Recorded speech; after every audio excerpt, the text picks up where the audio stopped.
So we're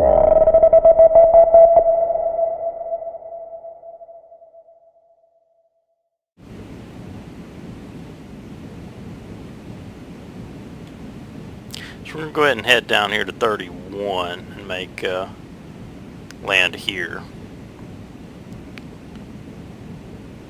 And 550 miles an hour when or 500 miles an hour when we start to get to 550, we start to buff it, so we have to kind of pull the nose up a little bit. And what we really want to do is we want to be kind of working on being right at final at around 300 miles an hour is really what we want to be doing. We want to achieve that. So we're going to go ahead and we're going to corkscrew here. This is going to start bleeding some of this E.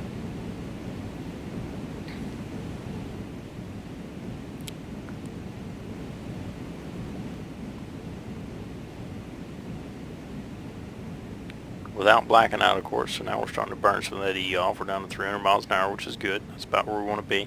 We got plenty of altitude still, so we can gain some of that E back. We're going to go ahead and corkscrew one more time, maintaining just about, 350. We're going to get up to 400 miles an hour, but that's okay. We're still outside of the blackout, and we still got plenty of altitude here. We're still well within range for 400 miles an hour for this base. So we're going to go ahead and turn past the base, and that way we can keep an eye on it. We know just where it's at, what it's doing. We're going to pitch up just a little bit. We're going to perform a roll.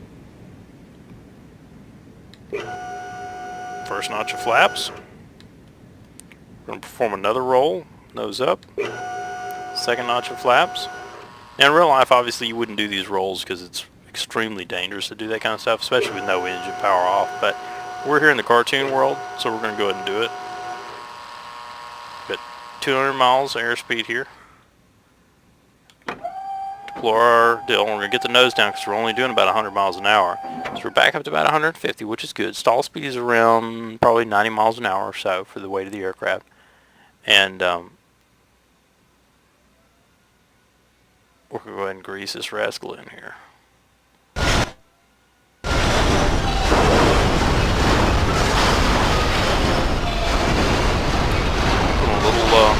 A little rudder to kind of keep the wings level, and we're on the ground. We're good, which is always great.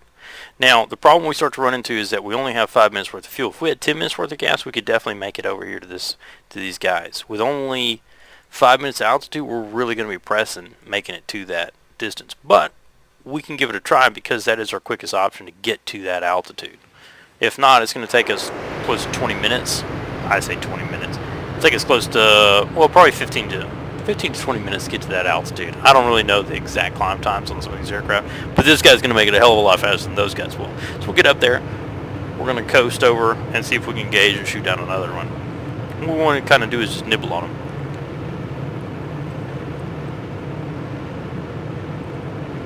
Because in reality, all these guys were ever supposed to do is really shoot down one aircraft and head home. Because usually they attack dead stick.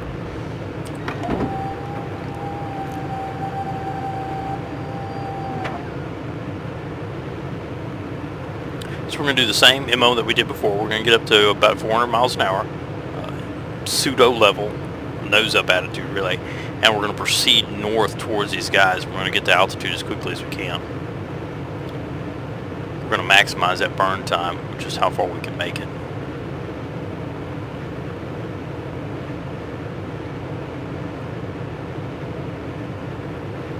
Now, I mean, as far as closure rates go, this is going to be some of the greatest closure rates that you're going to have. And closure rate is essentially how fast you close the distance between you and the target you're attempting to shoot. And the closure rates between an aircraft moving at almost 500 miles an hour and an aircraft moving at almost 250 miles an hour is pretty damn quick. I mean, you're talking several seconds. Well, actually, not even that. Almost a second or two, maybe. Just a few seconds maximum.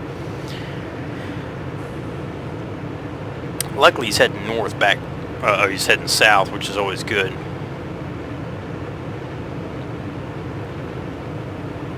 So what we're going to do is now we've cleared most of these obstacles here, we're going to actually level out and we're going to get this airspeed in. When we start to buff it, we're actually going to pull up and gain a lot of airspeed here. Remember, if you start to compress, your trim tab, your default trim tab up for when you're in compression is K as in kilo. And you want to use that to get you out of a sticky situation. So you just start mashing that K key until you start to notice the nose pick up, and it'll either pick up or it won't. I mean, there's only two ways about it.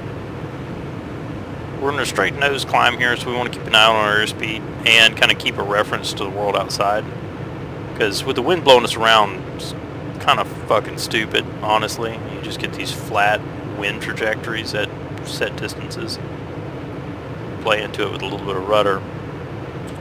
We're going to level back out and we're going to gain this airspeed back, because we really only just have a few minutes of flight time, really 5 minutes.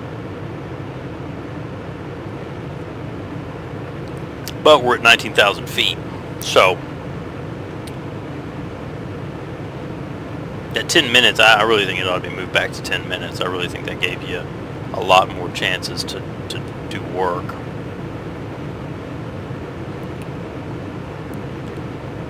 So we're not going to be quite as drastic this time. So there's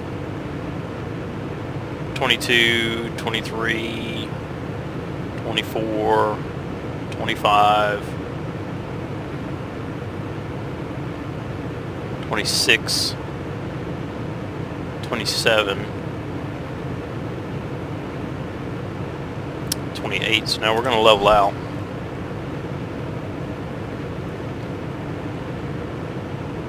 We're 500 miles an hour, so we're going to go ahead and shut the engine down.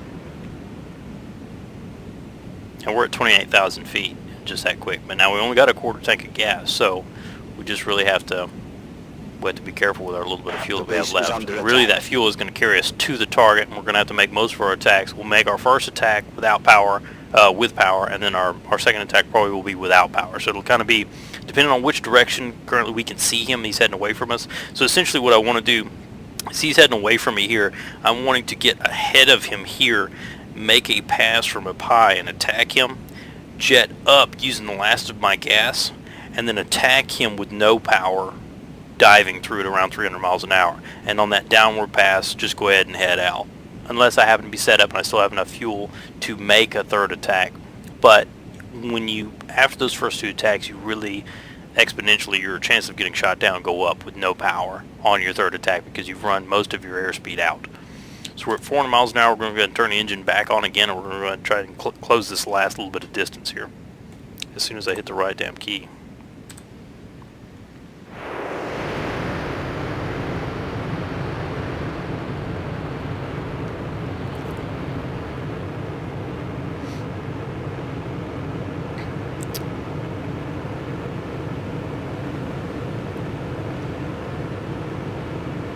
And this is something like, when you get to the point where you can kind of do this stuff, then this is the entertaining kind of stuff, the challenge of, let me see if I can really stretch this aircraft to go this far. Let me see if I can actually make these shots at these ranges. Let me see if I can actually bring down aircraft at these altitudes. And that's where it kind of gets into it. Now you can kind of change it up a little bit, and you can draw the fight out for a lot longer if you take a prop-driven aircraft, or if you can't get a rocket to them. Say if they were more north, like where that guy's at 824. There's no way you can get, well, there is, but you really got to work at it very, very hard, and I'm not going to do that much work to get an aircraft over there. Really and truly, that would be for a TA-152, a D9, K4, those aircraft that essentially were built around doing that attack, that type of mission.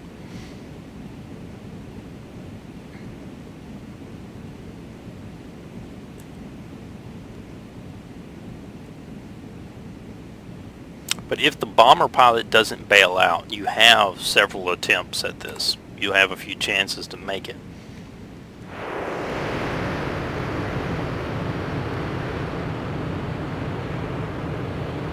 Like I said, we're already at 30,000 feet. There's no reason to climb any higher. He's definitely not going to, well, I say that. He's not going to have made it another 5,000 feet up to almost 30 or 35,000 feet. And the B-24 and the B-17 both struggle already at 30,000 feet. They can move and operate at those altitudes, but they're not doing very good. So, you know, you kind of have to just take that into account.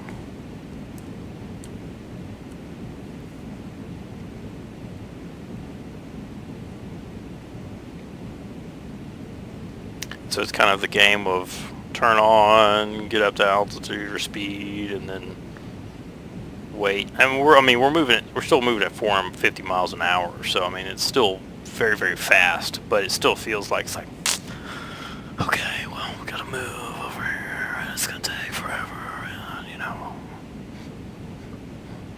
that kind of stuff. So it takes a little bit of time, and it takes more time, to be honest with you, if you take a prop-driven fighter. But if you take a prop-driven fighter, a TA-152, a K4, take a tank, take 50 or 75% gas, you have all the time in the world. And always, when you go to engage bombers, if you're not being harassed actively by fighters, then act like you have all the time in the world. You have 12 hours to attack these guys. There's no rush. Take your time. And that is the most annoying. Bomber pilots probably enjoy it, because I don't think that there's really I mean, look at this.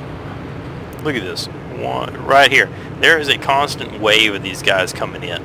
You could probably do this almost all day, I'll be honest with you. I attempted to do this with a TA-152 yesterday, I believe, or the day before, and the guy got out over the ocean and bailed out, which is a possibility. But if they don't take out the radar, and with the new icons, you have them. You can see them.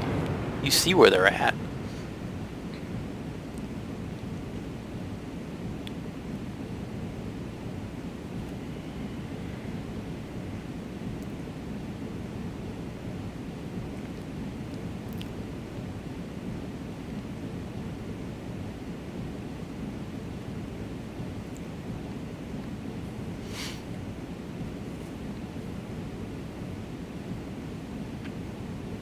Now, of course, one of the things you always have to be careful of is when you're going to make your attack and you're going to close, never be afraid to peel off.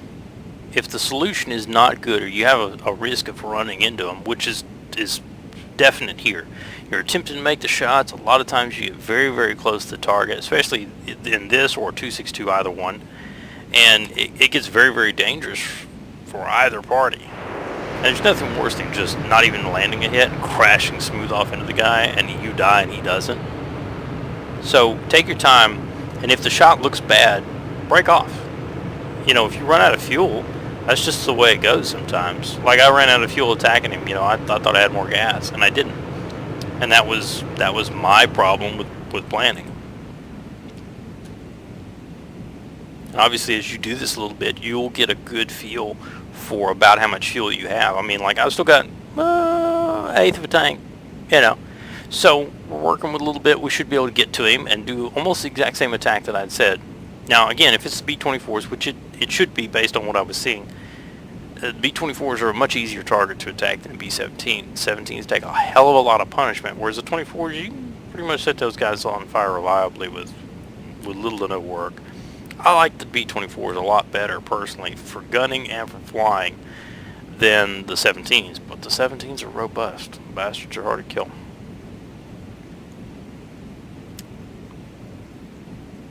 Even for my KI-43. So now what we're trying to do is we're within visual range of the target. So now what we want to do is find them and spot them.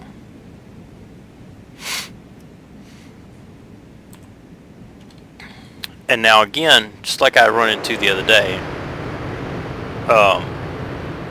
bomber pilots sometimes, when they've achieved their targets and they want to exfil the area quickly, because obviously they've already spent all that amount of time flying over here, they'll dive out from the area.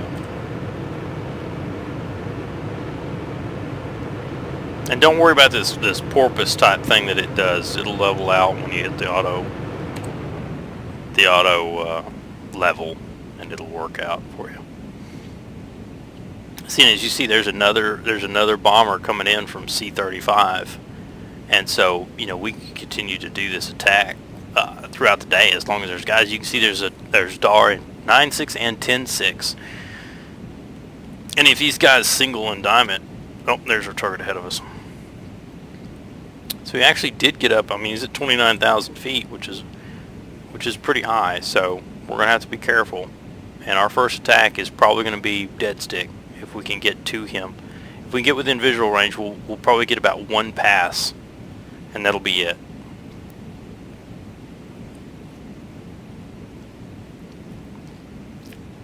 You can attempt to line up multiple shots, but you're going to have to do it from like the 8 o'clock or the 1 o'clock positions, depending on which drone is still up. Well, regardless of which drone you shoot initially, the other drone is going to move to the, if lead's here, the other drone, even if you shoot out the left drone, the right drone will move to that position. And so it's your second attack is going to have to be, if you want to try to line up multiple shots, which it's already hard enough to try to do single shots. So at this point we're kind of out of position. We're on a tail chase, and that is not the B-24s that I thought they were. So we're actually going to go ahead and change targets to these guys over here at C-35 and see if we can set it for a head-on shot, because that's going to give us a better chance to make a shot on these guys. And of course, if we can't set up for a shot, then we're just going to have to land at A9, and that's something that you may have to do. You may not be able to make an attack on a target.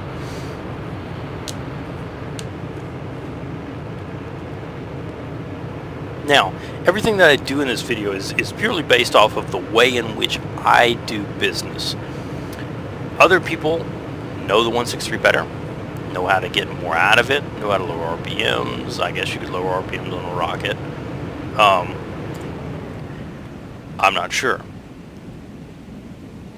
Like in this decision, we've decided to move away from the tail chase and move into a head-on attack, which is more beneficial. And it's probably surprising that all of a sudden a 163 shows up to attack you. You just showed up, or or you're not even in position yet, and a 163 is already attacking you, well out of the range of the base.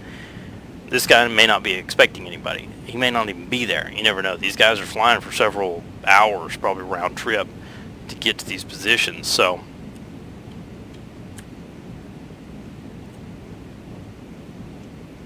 alert. We've really only got about one more time to turn the engine on, so we need to really get within visual range before we try to turn the engine on again. And hopefully the guy is below us, and he is. Well, no, that's the ships. The guy is co-altitude with us. Slightly below, which is okay. So we can see, because of his leader, he's moving from right to left, and he's maneuvering a little bit, which is okay. So what we're going to do is we're going to, again, set ourselves up for an attack, and we're going to put ourselves on an intercept course. Essentially, B-26s, that's interesting. And they're actually going to fly right underneath us, which is cool. So we're going to go ahead and drop the nose, and we're going to go ahead and set up for a head-on attack, because we have the ability to make this attack. It's going to be hard, but we can do it.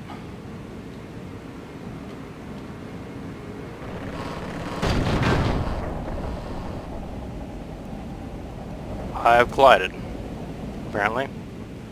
I didn't realize that, but we've actually collided. So we've lost a half wing, so we're going to get some more practice with landing with damage.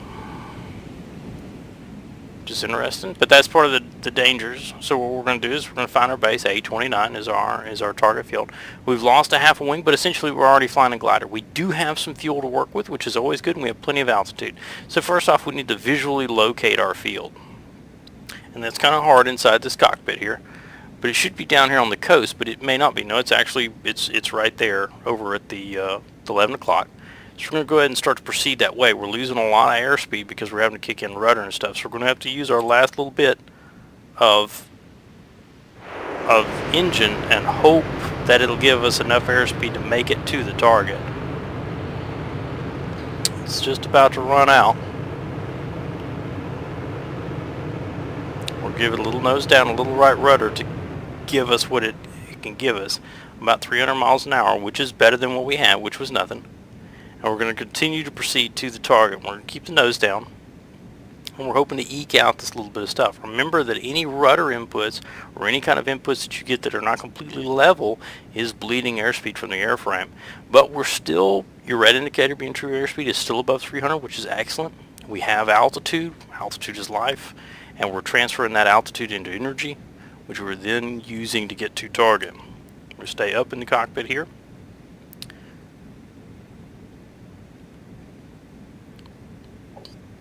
And once you've done this enough times, once you've crash landed enough times, you can usually tell if you're going to make it or not. And I believe I'm about 75% confident that we can make it to this field and land successfully.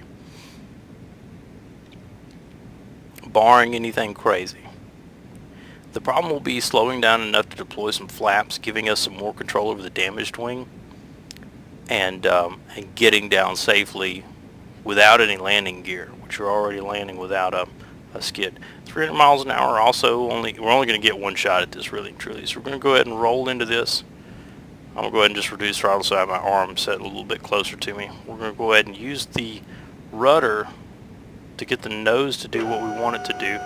We're going to deploy a notch of flaps, and we're going to go ahead and retract it because we need this little bit of airspeed. We have no engine to help us, so we're going to have to continue to glide.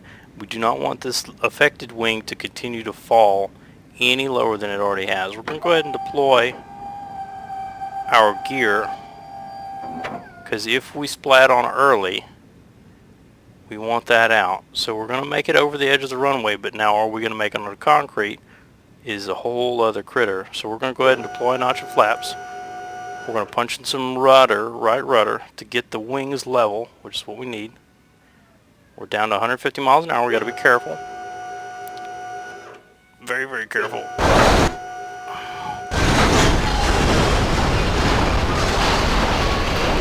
So we had the wing low. We maintained the right rudder all the way through, and it actually increased the right rudder. And what that gave you was, as you were coming onto the runway, it gave you an off center. You started to skid, but still moving on the runway there. And so then the wing dug a little bit, but once you're on the ground, you're fairly safe. And we continued to skid in, and then once the wing kind of leveled out, the right wing fell, dug in and kind of skidded around. We applied the left rudder to kind of level out, make sure we didn't skid off the end of the runway, and we've achieved a successful landing without burning alive, which was a real problem with the 163. And now we have two new targets at A37. So we'll be back in just a moment. The base is under attack.